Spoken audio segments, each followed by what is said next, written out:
It was the 9th year of the Great Depression. I stood in a bread line, another faceless man among millions. My stomach rumbling a familiar, hollow tune. The world had run out of jobs, run out of money, and for many, run out of hope. A neatly dressed man approached me, his smile out of place in our sea of grim faces.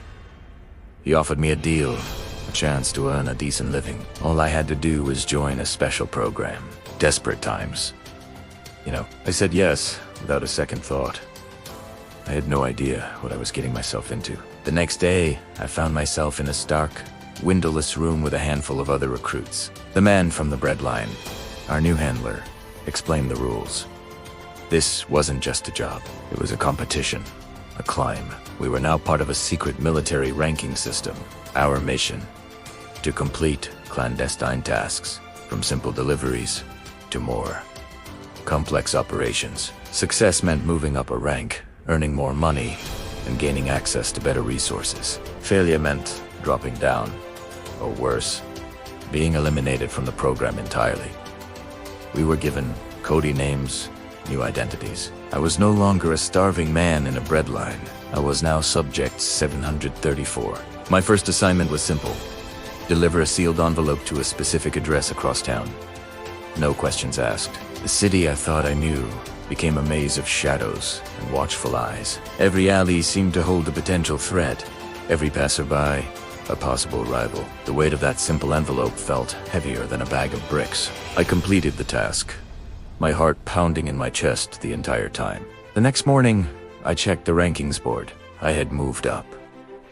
From the bottom rung, unranked, to ranky. It was a small victory, but it felt monumental. The extra pay was enough to buy a real meal, a luxury I hadn't known in years. That small taste of success was intoxicating. As I climbed from rank E to D, the tasks became more demanding. I was no longer just a courier. I was surveilling targets, gathering intel, and occasionally sabotaging minor operations for rival factions I knew nothing about. The other recruits were my competition. We shared nervous glances in the briefing room, knowing that one person's promotion might come at the cost of another's demotion. Trust was a currency we couldn't afford. I learned to be invisible, to blend into the city's fabric, to see without being seen. The paranoia was constant. Was the man reading the newspaper across the street watching me? Was the friendly shopkeeper an informant? The lines between reality and the game began to blur. Reaching rank C was a turning point. The assignments shifted from covert observation to active intervention. My missions now involved disrupting supply lines and extracting information from low-level operatives of opposing groups. The moral ambiguity was suffocating. I was a pawn in a game I didn't understand, a game with real-world consequences. I saw fellow recruits disappear. One day they were on the ranking board. The next, their name was gone, as if they never existed. The program was a meat grinder, chewing up desperate people and spitting out hardened, detached operatives, or nothing at all. I started sleeping with a heavy object by my bed, jumping at every creak of the floorboards. The climb to rank B was the hardest yet. The missions were high stakes, taking me into the heart of enemy territory. These weren't just rival factions anymore. They were organized, dangerous groups with their own agendas. I had to learn new skills on the fly. Cryptography, hand-to-hand combat, evasive driving. I was no longer just a subject. I was a weapon. The handler's friendly demeanor had long since vanished, replaced by cold, calculated commands. I was succeeding, climbing higher than most.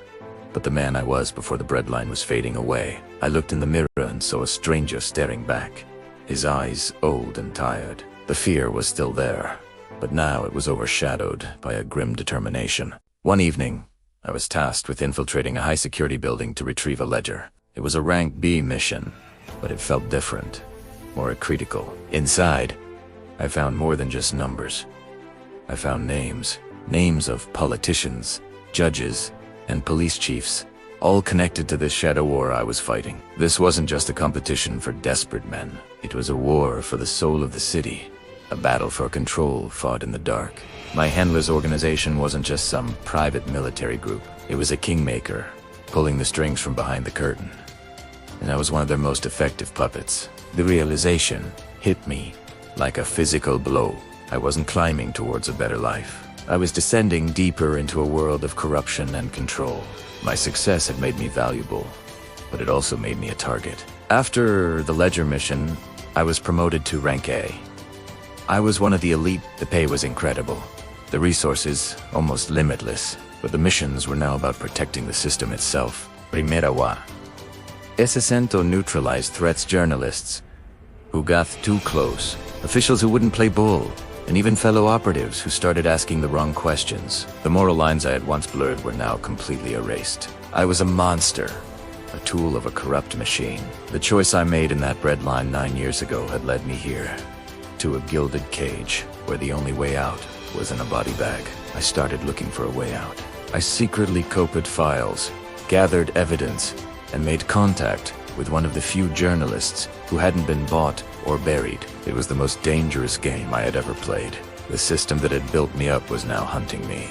Every shadow held a potential assassin, every friendly face a possible betrayer. The paranoia I felt in the beginning was nothing compared to this. I was rank A, one of the best, but I was using all my skills, not to climb higher, but to survive long enough to tear it all down. This wasn't about ranking up anymore.